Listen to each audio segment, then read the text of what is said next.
अभी एक कोर्ट का फैसला आया था कि महिलाओं का नारा खींच देते तो की श्रेणी में नहीं आते। 15 लाख की जमानत में जब उनको छोड़ दिया तो आप बताइए आप किसको बोलेंगे? बीजेपी का जो नेता है जो ठहाके लगा के हंस रहे हैं राज भर, आप बताइए ठहाके लगा के हंस रहे हैं क्या के मामले में कोई इंसान हंस सकता है? आज समाज पूरी तरीके से ऊपर से नीचे तक नंगा हो चुके हैं। ये नेता भी नंगा हो चुके हैं, हम समाज भी नंगा हो चुके हैं। और जो बेटी के साथ जो बलात्कार करते हैं ना, जो ताली बजा से जो लोग देख रहे हैं ना, वो तो पूरी तरीके से नंगा हो चुके हैं। 6-7 बजे के बाद मैं घर भागती हूँ, घर जाना पड़ता है मुझे। क्यों? क्योंकि डर लगता है, खौफ लगता है भाई कि पता नहीं क्या हो जाए। बेटी बचाओ और बेटी पढ़ाओ कहते हैं, इस देश के अंदर कहते हैं महिलाओं के सम्मान में, भाजपा मैदान में, लेकिन वही भाजपा का नेता बलात्कारियों का साथ देते हैं। आज मैं योगी जी से पूछना चाहती हूँ, योगी जी आपका बुलडोजर कहाँ है? क्यों नहीं चला देते उनके ऊपर बुलडोजर? आज आप कहते थे ना कि जो है अगले चौराहे पे जो है जो यमराज उनका इंतजार देखते हैं, आज वो यमराज कहाँ बैठे हुए योगी जी? दूसरे के ऊपर तो बुलडोजर तुरंत आ जाते हैं, आज क्यों नहीं चल पा रहे? ये सिर्फ और सिर्फ ताकत है, ये इनका ताकत है और ये इनका पैसे की ताकत। नमस्कार, मैं शिवम चौबे और आप देख रहे हैं सौगंध टीवी। उन्नाव रेप केस के आरोपी कुलदीप सिंह सेंगर जो कि बीजेपी का पूर्व विधायक था, उसे दिल्ली हाई कोर्ट ने बरी कर दिया है। न सिर्फ बरी किया है बल्कि रेप के सारे जो उसके ऊपर चार्जेस लगे हुए थे उन गुनाहों को, उसकी सज़ा को माफ़ कर दिया गया है। अब ये सवाल उठता है कि जिस देश में बेटी बचाओ बेटी पढ़ाओ और बेटी बढ़ाओ का नारा लगाया जाता है, उसी देश में सत्ताधारी दल के विधायकों से अगर बेटियों को बचाना पड़ जाए और न्याय के लिए गुहार लगानी पड़ जाए, दर बदर भटकना पड़ जाए, तो बेटियां इस देश में किस हद तक सुरक्षित हैं? तमाम विषयों पर बातचीत करेंगे। मैम, बेटी को न्याय दिलाने में इतना समय लगा, अब वो बेटी फिर से न्याय की गुहार में है, जमानत दे दी गई है, उस सज़ा को खारिज कर दिया गया है। अब क्या सुप्रीम कोर्ट न्याय देने का काम करेगा या बेटियों को असहाय छोड़ दिया जाएगा देश के अंदर? सुप्रीम कोर्ट से तो उम्मीद है कि न्याय मिलेगा, लेकिन कहीं ना कहीं मुझे ऐसा लगता है, कंफर्म नहीं बता सकती हूँ मैं, क्योंकि उम्मीद हम लोग कोर्ट से लगाते हैं और कोर्ट से उम्मीद लगाने की बात, अभी एक कोर्ट का फैसला आया था कि महिलाओं का नारा खींच देते तो की श्रेणी में नहीं आते। तो ये दूसरा ये हाई कोर्ट का फैसला आ गया कि कुलदीप सिंगर को छोड़ दिया गया 15 लाख रुपए लेके। तो 15 लाख की जमानत में जब उनको छोड़ दिया तो आप बताइए आप किसको बोलेंगे? क्या बोलेंगे? किससे उम्मीद करेंगे? आज उम्मीद किसी से भी नहीं है, मेरी तो उम्मीद बिल्कुल खत्म है। और मुझे नहीं पता कि सुप्रीम कोर्ट क्या कहेंगे, क्योंकि लास्ट उम्मीद तो सुप्रीम कोर्ट से होता है। लेकिन अगर ऐसे निचले कोर्ट, हाई कोर्ट अगर इस तरीके का फैसला देगा, उसके बाद हम महिला कहाँ जाएंगे? आज महिला के साथ जब होते हैं, आपको पता है महिला किस हालत से गुजरते हैं?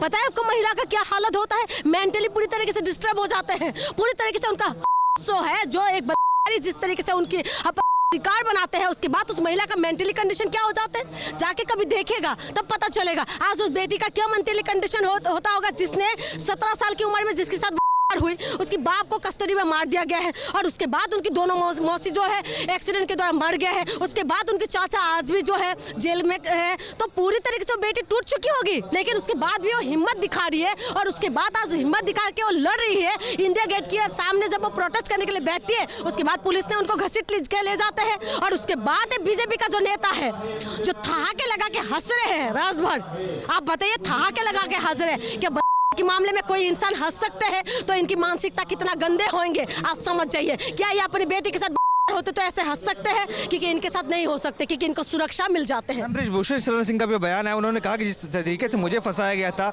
उसी तरीके की कुछ साजिश बनाकर इसको फंसाया जा रहा था। हालांकि अब ये जो बेल मिली है इसका स्वागत कर रहे हैं और कह रहे सबको कर रहा है। मैं वही कह रही हूँ, यही जंतर मंतर थे ना, आज 2-3 साल पहले की बात है, यही जंतर मंतर थे और यहाँ पर ही महिला को घसीटा था। वही महिला थी जिन्होंने देश के लिए मेडल जीत के लाए थे, जिसने देश के आन बान शान को लहराया, जिसने देश के अंदर पूरी तरीके से हमारा सीना चौड़ा कर दिया था। लेकिन वही महिला बेटियों को यहाँ घसीटा गया था और वो उसका गुनहगार कौन था? ब्रिजभूषण शरण सिंह। लेकिन उसके बाद भी उसके लिए जो फैसला आया है वो सब दुनिया को पता है। आज ब्रिजभूषण शरण सिंह को महिला का साथ देना चाहिए था, तब हम मानते कि ब्रिजभूषण शरण सिंह सही में महिला के साथ में खड़े हैं और उस बात को हम तब मान जाते कि सचमुच में कहीं ना कहीं उनके ऊपर षड्यंत्र हुआ होगा। लेकिन एक को स्वागत कर रहे हैं, कह रहे हैं उनका जो फैसला को स्वागत कर रहे हैं। ये कौन सी फैसला है? जो पॉक्सो एक्ट जिसके ऊपर लगे हुए थे, जिस 17 साल की बच्ची थी, हाँ, जिसको बहाने से बुला के लेके गया था और वो बच्ची नौकरी के लिए गए थे।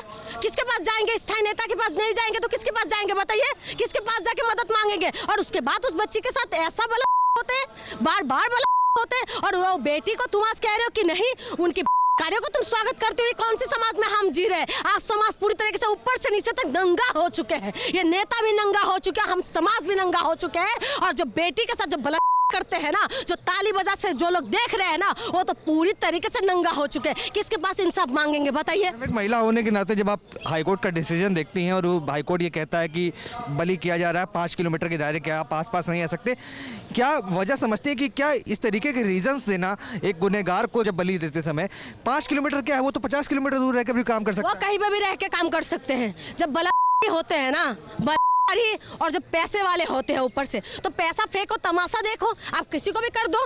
जिन्होंने ट्रक से मछली जिनकी मौसियों को मारा गया था, वो कहते हैं कि ट्रक में जो पीछे जो है वो काली पोत दिया गया था, उसके पीछे काली पोत रखा था, उसका नंबर प्लेट ढाक दिया गया था। आप बताइए, सब कुछ कर सकते हैं? उसमें तो कुलदीप तो नहीं आए होंगे, उन्हीं के कुछ साथी आए होंगे। तो आप बताइए ना। अमीरों के लिए न्याय अलग है, न्याय अलग है, गरीबों के लिए न्याय अलग है। आज हम महिला कहाँ नहीं है? कौन सी स्थान पे हम महिला को तुम लोग आगे नहीं देखते हो? हम महिला को खुला छूट दे के तो देखो, थोड़ा सा देखो महिला कहाँ से क्या कर देते हैं। ऑपरेशन सिंदूर जैसे हमारे ऑपरेशन को सफल कर देते हैं महिला, और उसके बाद महिला को तुम लोग इस तरीके से करो। ऐसे दरिंदे अगर बाहर घूमते रहेंगे तो क्या महिला इस देश की सुरक्षित महसूस करेगी बाहर निकलने की? कहाँ से सुरक्षित रहेंगे हम महिला? आज बाहर, आज मैं बोल रही हूँ ना, आज 6 बजने की बात आप मुझे देखिएगा, कहीं पर आप मुझे दिखाई देंगे तो मैं 6-7 बजे के बाद मैं घर भागती हूँ। घर जाना पड़ता है मुझे, क्यों? क्योंकि डर लगता है, खौफ लगता है भाई, कि पता नहीं क्या हो जाए। हर एक बेटियों के साथ, सिर्फ मेरे साथ नहीं है, हर एक बेटी अंधेरा होने के बाद डरने लग जाते हैं। इस देश के अंदर बेटी बचाओ और बेटी पढ़ाओ कहते हैं। इस देश के अंदर कहते हैं महिलाओं के सम्मान में, भाजपा मैदान में, लेकिन वही भाजपा का नेता बलात्कारियों का साथ देते हैं, वही भाजपा का नेता करते हैं, और वही भाजपा की सरकार के अंदर मौन बैठे हुए हैं। और उसके बाद आप किससे उम्मीद करेंगे? हम किसके पास चला जाए बताइए?